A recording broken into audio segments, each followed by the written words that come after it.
Perfect. Yeah, I mean, you love that first spot when like the coffee hasn't kicked in and 40% of the people are stuck in traffic.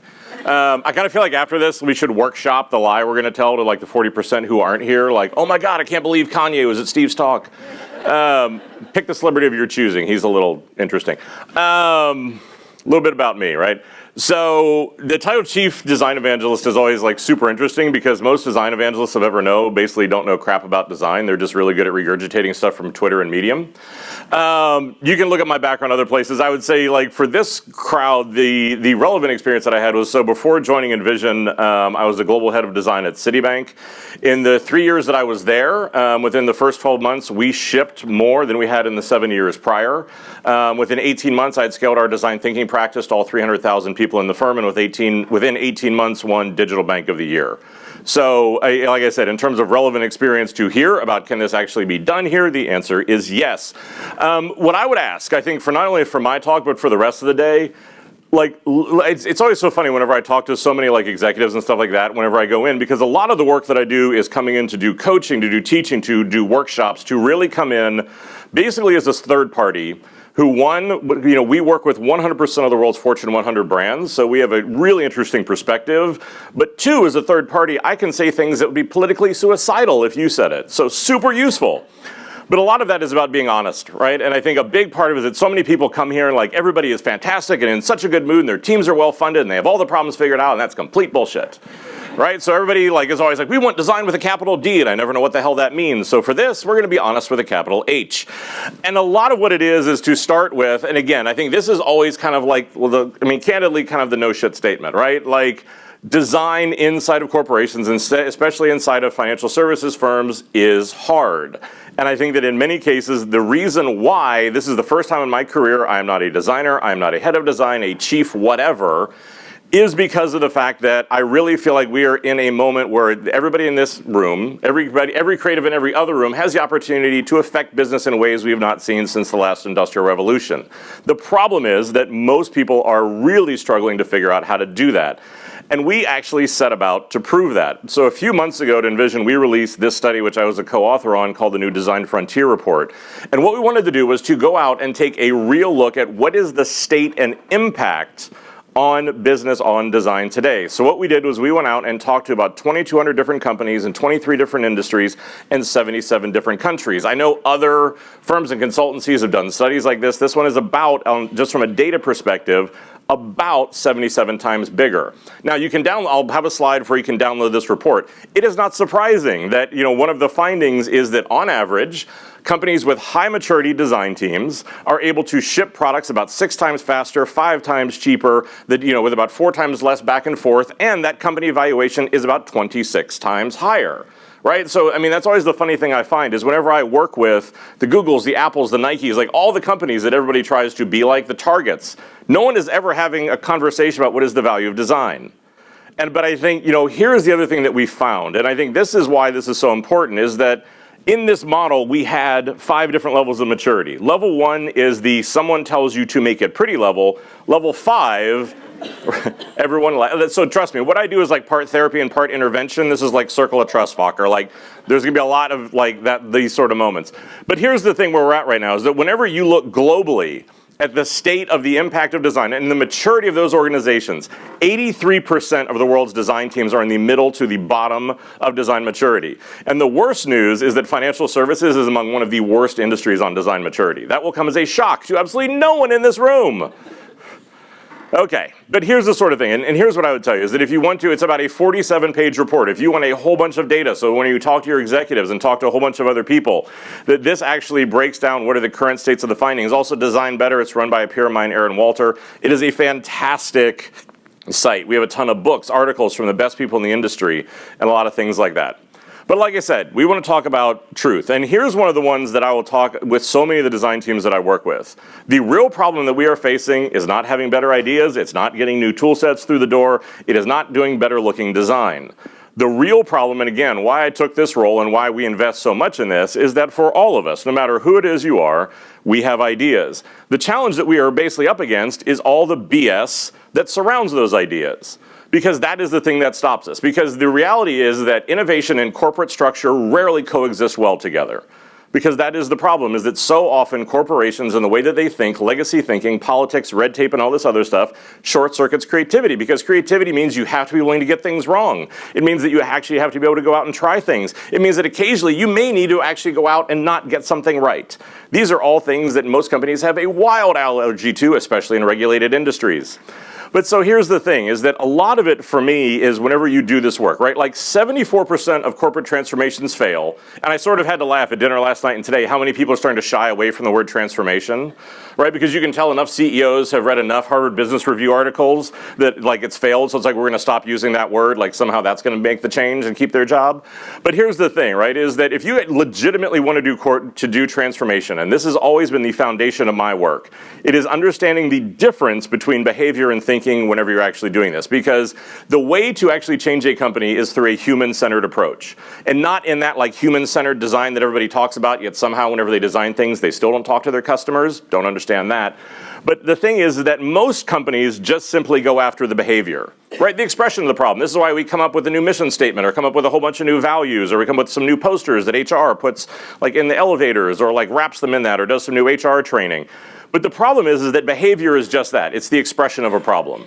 And if you cannot get to the core of actual organizational thinking, you can continue to treat the behavior and people will use new buzzwords and do things slightly differently, but your problems will persist. This is why generation after generation of leadership, the same problems continue to happen at companies. So that's some of the stuff that I want to talk about briefly today. But here's the other thing that I want to say. Every single company, and I love whenever I put this slide up and everybody laughs, right? Because like this is the pink elephant that's in the room that's right in front of everybody. And so it's so funny whenever I travel around, like I'm always like, well, what company do you think gets it right? Like I personally found it really funny. Within the last 3 weeks, I've sat down with all 1,500 designers at Amazon and their entire leadership. I've sat down with the design team at Google and their leadership. And I said, you know how many times you're the answer to that question? So I'm assuming you guys have it all right, and the entire room explodes with laughter. Every company is dysfunctional. The only difference is they hide it better than you do, or they are more transparent in how they deal with their problems. But that's the thing, is that somehow everybody shows up at these things thinking like, I have a problem and that's a problem. It's not a problem. That's why I said the thing is, and the difference is that good companies will acknowledge those problems and deal with them. And they do this super crazy thing where they hire smart people and trust them to do their jobs. So weird. But it's also led me to this thought. And I think especially it is a problematic statement in this industry. That in many cases, a friend of mine, Greg Larkin, wrote this book called This Might Get Me Fired, where he had this thought. That we're really getting to a place that to achieve the innovation that so many of our executives talk about means that it is going to have to be done in a way that is not authorized. Even as I look at my own work that I've done at Starwood and Citibank and things like that, it was only revolutionary and successful in hindsight. I continually risked being fired in the moment for standing up to try to do something different. That only after it worked did everybody tell me they knew it was going to be a success all along and ask me if I was hiring. But in the moment, I was, you're so often on your own. But that's sort of one of the things I want to talk about today, is that if we want to take a human-centered and a realistic and effective way to change things, one of the biggest things that I work with on companies to get them to do this in a realistic way is to get them to start to invest in emotional and cultural innovation the same way they invest in product innovation. I can tell you with 100% certainty that the work your team produces is the truth. If I ask you for your org chart and it matches your website navigation, I can tell you how siloed and screwed up your company is before we have ever spoken the first word. Right? That the way your team works, the way that it interacts, is a direct reflection of the work it then produces. The thought that somehow if the work gets better, if our velocity gets better, if we get those things, then we're going to fix our culture and we're going to become more innovative is completely backwards. But it's amazing but it's easier, right? Because you can legislate process and so many other things to be able to do that. But that's what I want to talk about today. And I want to talk about it in two different ways, because a lot of the work that I do is much more based in organizational psychology and how do you actually get people to believe and to buy into the change. Not legislate a whole bunch more process, not give them a whole bunch of more boxes they can check. And the first thing that I do with a lot of these companies is to talk about cognitive bias. And I know everybody thought this is great. I got up super early and drank way too much coffee to hear about psychology. But the thing is that for me, at this point, I am working with financial institutions on 5 different continents that speak multiple different languages in multiple different cultures. Yet isn't it amazing how every single one of them will describe the challenges that they are having internally the exact same way. The way that they work with their executives in the exact same way. The challenges they have with their customers the exact same way. But that's the thing. There is something that is just fundamentally wired in all of us about why people and the people you work with struggle to be more creative. And cognitive bias is the reason why. Because cognitive bias is really just what are the systematic errors that people make in the way that you perceive the world. And we all have it. Right? Every single one of us has this. And like I said, the better organizations, the Googles, the Atlassians that we work with, this is actually part of their onboarding that they do. Now, depending on what psychologists or sociologists you'll talk to, there's about 12 different accepted versions of that. I've only got 20 minutes today, so we're going to talk about 2.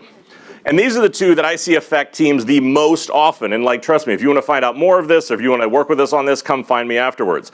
Confirmation bias. This is a massive part of what happens in most organizations. And here's the thing, right, is that with any bias, with this sort of like cognitive bias, with gender bias, with racial bias, you can be biased with good intentions. You can be biased and while trying to make things better. It does not mean that like you're Mr. Burns from The Simpsons, but confirmation bias is a huge one.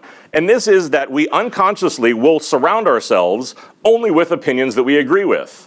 And the way that that tends to manifest itself on a lot of teams is that whenever I sit down with them, there is the individual and the leader, when pretty soon they have surrounded themselves with, They've surrounded themselves with people who look like them, who think like them, who talk like them, and all of a sudden there's this mental homogeny that takes place. I had to really laugh because I sat on the financial firm in New York about 3 weeks ago, and I got to this slide, and all of a sudden the room got super uncomfortable because it was about this big. And what they realized was that everybody in the room was dressed alike. There were 2 women in the room and no people of color. And they suddenly realized that like all of their water bottles looked the same. And it was like, and I literally stopped. I'm like, so you guys just had the moment where you realized you're all responsible for this, right? But that was the thing, is that over time, and I've turned this into a game, where I'm like, here's what I want you to do, is like, take time in your corporate lobby, whenever you get back to work next week, and see how many people you can get into a photo that are dressed alike. The record is 14, that not surprisingly was set at a financial services company. But that's the thing, is that over time, this is what leads to work, because the tension, the ability to bring in differing opinions and thoughts and to be willful and deliberate about that is what creates great work. Another one is projection bias. Projection bias is really the fact that we really just assume that everybody sees the world the way that we do, whenever that is not at all the case. And what happens in most corporations whenever I work with them is that generally these are the teams that are involved in any sort of project, design, technology, product, executives, clients, whatever you want to call it. But in reality, what it happens to be is that for most companies, what seems to matter more are winning internal political battles than actually caring about the customer. Like I said, circle of trust. But that's the thing, is that so what happens is instead of saying, hey, this is a creative process, we're going to go through, we're going to get things wrong, and whenever that happens, we need to come together to figure out how to fix that. Instead, everybody comes together to write a whole lot of emails to figure out who's to blame. But that's the problem, right? Is that this is, fundamentally the issue for so many companies is just, again, I was with a financial firm 2 days ago where I sat down their leadership, and within 2 sentences, I can tell you they don't talk. They were all super awkward around each other, and it's like, I can tell you guys have never taken the time to sit down and actually understand and value, and let alone respect somebody else's opinion. Because that's the thing, is whenever you don't do that, congratulations, that's where mediocrity lives. These are super simple things, but the other part of this is that these sort of gaps, right, are the places where pink elephants live. And pink elephants are those sort of things that are like, what are the problems that every company has that are right in front of us every day, and instead of dealing with, we just say, well, it's always been that way. And I mean, again, I can use very relevant examples for this, because these are those sort of cultural barriers. Like I said, everybody knows about it, nobody takes them on. One of the biggest ones I'll see is cultural apathy. Every single company I've ever worked with had something like this. I will use my former employer as a very relevant example, because what would happen is we'd be sitting in a room, we'd be doing a brainstorm. And all of a sudden it would get difficult. We weren't sure we were going to be able to do something. We weren't sure we were going to be able to pull it off or do it in time. And what would happen is that somebody in the room would kind of throw their hands up and be like, hey, welcome to Citi. Like somehow if you said those words, it was okay to be mediocre after that. Right? Like, hey, we were going to do good work, but Bob said, hey, welcome to Citi. And like, since they did that, we all can just sort of mail it in. Right? And every single company has that phrase. You all are just laughing and chuckling because you just thought of what your company's version of that is. Right? Every single company has this. But that's the thing, is that this sort of like mediocrity that lives in plain sight cannot exist. Here's the thing I'll tell you to do, is that basically you can start like a stupidity swear jar. Right? So what I did was I used to walk around with a big jar, had the words welcome to Citi on it. If you said those words in my presence in a meeting, you owed me $20. right? Like $20 was chosen very deliberately. It needed to be big enough that you remembered it, because if it was $1, people would just keep doing it. And I also understood that for most designers, they're kind of fluid in their budgeting. So I needed to be enough that they remembered it, but not so much that they weren't going to eat dinner that night, right? So like you had to pick the good spot. But by the time I left, there were about 20 or 30 of these jars floating around. Because that was the thing, is that no longer in my presence was it going to be okay for us to say it doesn't matter. Right? Like the word just. I outlawed the word just. Like, oh, it's just. Nothing is just anything. But these are the problems. A huge part of it for me is like fear of failure. I can't tell you how many companies I go into. They're like, fail fast. I'm like, okay, like there are certain words we need to stop using, or certain things we need to stop using. Like as designers, light bulbs are bullshit. Like stop putting light bulbs in your decks. Seriously. And I presented recently where like the podium was a light bulb. Like not get invited back to that conference. Right? But that's the thing. Because for me, what light bulbs do is that they tell everybody in your executives that what we do is easy. Like somehow we're all sitting around like wearing a beret doing a watercolor of our spirit animal waiting for the clouds to part when it rains like champagne and puppies, and then all of a sudden we have all the answers. Creativity is a blue-collar profession. That does not work. Failure is the other one, right? Like fail fast. I mean, that's one I love all the startups that always have that like move fast and break things from Facebook. What they don't know when you actually work with them is that 2 weeks later, that poster got covered up with another one that said, slow down and fix your shit. But this is the thing, is like so many people like fail fast, like no. We do not want failure, you want learning, right? Failure is the result of whenever you don't share things. Failure is the result of whenever you don't learn things. Failure is an end state that ends really badly, right? So learning is something different. Learning is a perpetual cycle. But one of the things that if most cultures are afraid of this, the thing that I would tell you to do, and one of the things that I've instituted in a lot of companies, is something I'll call the belly flop of the week. So in whatever your team meeting is, whenever you get everybody together, start awarding. One of the best ones is like give a bottle of champagne to the person who will admit that they stood up, screwed up the biggest, and what they learned from it. Because culturally, you have to make it okay for people to learn. Because failing is when you hide it. Failing is when you keep it to yourself. Failing is when you don't share with everybody else. That's when we fail. Right? And that's the thing, is that so many times people are stuck in silos and pockets, and they can't figure out how to share information and know what's going on, and everything gets weaker for it. But a lot of it is also around just simple things like team mentality. And that's the thing I see for so many of these companies, right? Like we so obsess in process and methodologies and designs and like to the nth degree, to the point where most process seems to be the result of like bad communication or stupidity, right? Like somebody did something wrong, put a process in place. We don't know what's going on, put a process in place. But that, like it's great from a CYA perspective in terms of getting anything done, doesn't work too terribly well. Like that's one of my favorite things whenever I go into these firms is whenever they say we can't do something, I say it's an opinion or a fact. Right? Like go to your regulator, show me the law. Like there are few rooms in the world where I can tell this story and they were at all impressed. Like one of the things when I got to Citi was we had one mobile flow that had 68 fields. Let's just marinate on that for a second, shall we? Like, and you're all like, wow, I'm surprised it was that few. But so then by the time we went through that process and it launched, it had 6. But the thing was is that we were told every single one of those fields had to be there, could not be questioned, 100% had to be there. Right? But isn't it amazing whenever you pull people in how that wasn't the case? But that's the thing is like, but almost no team really defines what is the mentality, what is the social contract that we create about how do we show up every day? How do we hold each other accountable? What are the ways that we want to work? I'm not talking about a mission statement. I'm not talking about principles. This is actually what is the mentality we want to use. I'll often define these as behaviors. 2 quick examples with this. 1, put the customer at the center. If you have projection bias issues where everybody keeps fighting about who's right, it's fantastic to have your customer be the source of truth. Very controversial statement. I think personas are bullshit. Because again, I will go into so many firms and it's amazing. Well, they will tell you, like I was at one not long ago, Sonia was their persona. I asked 20 different executives to describe Sonia to me. I got 20 different answers. Putting real people at the center of your research is an amazing thing to do. But again, if we agree to do that, because most research teams that I talk with, I'm like, how much do you do research? And they're like, sometimes. Okay, so again, if it is about the war of who is right, then that's where we all fall down. Other things, about simple things, like invite diverse perspectives to the table. It is amazing how regulators and legal are the single most deified people in any financial organization. Yet whenever you look at the process, what happens? We go through, we do a bunch of brainstorms, we come up with a bunch of ideas, we do a bunch of sketches, we get a bunch of people involved, we start to talk to technology, we do lo-fi comps, we show an executive who gets very excited. We do a bunch of hi-fi comps and at some point says, oh, is anybody showing it to legal? Right? You all laugh because you probably did that this week. But that's the thing, is whenever you put them in that place, of course they're in a place where it's a black and white thing. To bring in a regulator and to bring in legal and say this is what we're trying to accomplish. Take advantage of the basic human psychology that people will support what they're a part of. Like, it's a super simple thing. But here's what I want to leave you with, so I'm sure we have some time to be able to take some questions, right? is that creating change is not about coming to this and taking a bunch of notes. Creating change is not about like, it's like everybody's watched too many Pixar movies, right? Like, all of a sudden like one thing happened and then everything was different. That is not the way any of this works, right? The way that I'll often describe this to people that seems to be the most memorable and stickiest way is that for me, creating change is like falling in love. So this year I've been with my wife for 20 years, which I know for most people is like doing a magic trick. But I cannot tell you the moment that I fell in love with my wife. I can tell you that it was a lot of little things that added up to something big. And that's the big part of it, is to go back and to talk to your team and to empower them that change is created out of how they show up every day, in every meeting, in every interaction. That's where change happens. It's not just some big moment where they look to you to make a decision or some executive to do something different.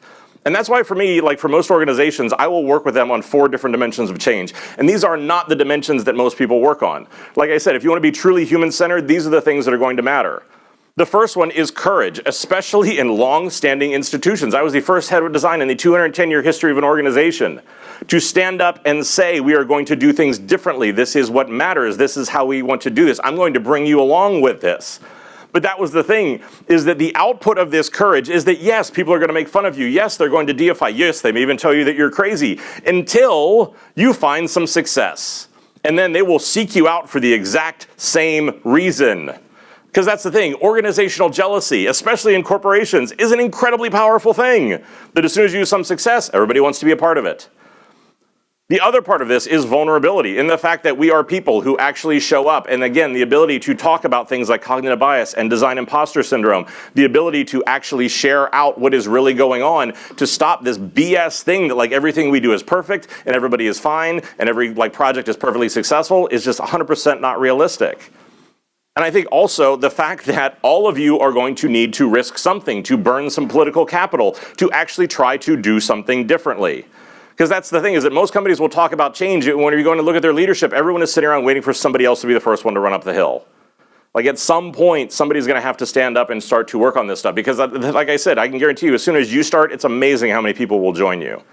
But also in that does come some amount of emotional exposure. Like this is why 70% of the design leaders I talk to are in therapy. Because they do not talk about this stuff. Social media has got us to a place where like, this is like next week I would love if everybody went for Halloween as who they pretend to be on social media. Right? Like we are in this place where like everybody is like tall and perfect and smart and like, I swear most people put more effort in their profile photo than they do in their resume. Right? Because it's always like, on a mountain looking to a sunset with like a bald eagle on your shoulder. Like it's this amazing thing. Right? But that's the thing, is like at some point we're going to have to start having honest conversations. At some point we're going to need to start to join together and say, look, what is really working and how do we work on this stuff? Because I think that is the thing, is that these 4 dimensions are really the things that are going to start to matter. And I think this for the last year has really become my rallying cry, is this phrase, exist loudly. Because I think that's the thing, is that if you think that you're going to get this change done, if you're going to be able to get these things done by just sort of making small changes or doing things like that, I can tell you it doesn't work. Like you need to invest in your people, you need to invest in this sort of stuff to really be able to make a difference. You need to be able to raise your voice. You need to raise it for the community, we need to be able to raise it for our teams, and to deliver, like I said, to not be in this place where the innovation that to happen is not going to be authorized. And I think that's why for us at Invision, this is why we do more work in the community than anybody else. Because like I said, what we know is holding back our community is not having better tools.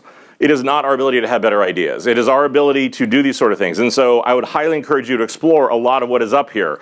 Design Leadership Camp is one of the most amazing events that I'm a part of every single year. We take 40 to 50 of the world's top design leaders and take them to an amazing location. And we actually spend about a week talking about just these issues in real depth. The Design Genome Project that goes into real depth around a lot of this sort of stuff. If you're not completely sick of listening to me, for the last 3 years I've had a passion project called The Crazy One, which is because I actually have the words, "Here's the crazy ones," tattooed on my right arm. It really sets the tone in a meeting. But this covers everything, like I said, from emotion and creativity to gender bias. The latest one was about actually the rise of introverted design leaders. About how as an introvert can you still be a highly effective part of any corporation and get over that stigma. And look, if you have any challenges, if you would like to work with us, if you'd like to hear more about this, that's my email address and I answer it all the time.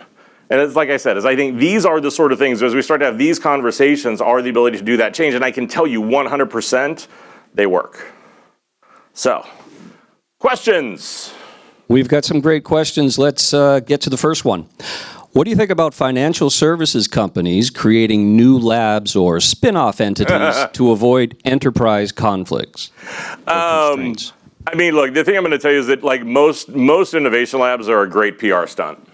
Because I think the thing that I see is that you create an entity that is totally separate from the main corporation, that is doing totally separate work from the roadmap, that creates a lot of interesting screenshots for press releases.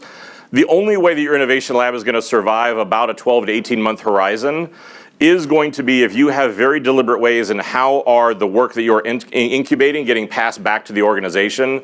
There are ways as we go in and set up innovation labs where we'll actually set it up like startups so that you get A funding and that is a part of somebody's job where you pitch it every day and that there are certain KPIs you have to hit, and then you'll get B funding and it becomes about 50% of somebody's job, and then you get C funding and it's 100%. It's a much better model that executives like much better, and it is a realistic way of looking at innovation. This is why hackathons have died out, because unfulfilled inspiration turns into frustration lightning fast, because everybody did a bunch of hackathons and a whole bunch of people won them and shit never went anywhere. But I think that's the thing, is like at a certain point, if you cannot figure out how to, it's great if you're going to pilot Agile and all this other stuff, if there are not deliberate ways about how are you passing that work back to the mainline roadmap, if it is not built on the same tech stack, if it is not built in the same design language, you're going to end up having to do that work twice, and this is why they fail. Because like I said, it's a very interesting PR stunt, but if it does not create tangible influence, and if people in the mainline corporation cannot see how it affects their work, those people very quickly become your enemies about why are they off there doing that thing in that cool office that I seem to have no effect on. So much bigger question, but like I said, I think they can work, but they have to be set up in a way that would deliberately will work. If not, like I said, just treat them like a PR stunt. And we've got time for one more question. Why would great design talent work in financial services today? Isn't that essential? Well, here's the thing. I think they will. I think we're really horrible at telling our story. I mean, that's the thing, is like whenever I work with most HR teams to try to recruit talent, they all seem to be shocked that somehow great design talent isn't coming to a bank HR site looking for their next great job. Like, but that's the thing, is like, I mean, because the way I used to recruit designers is if you sit them down and say, look, the number one cause of divorce in the world right now is money. The two things that people lie about the most often is their health and their finances.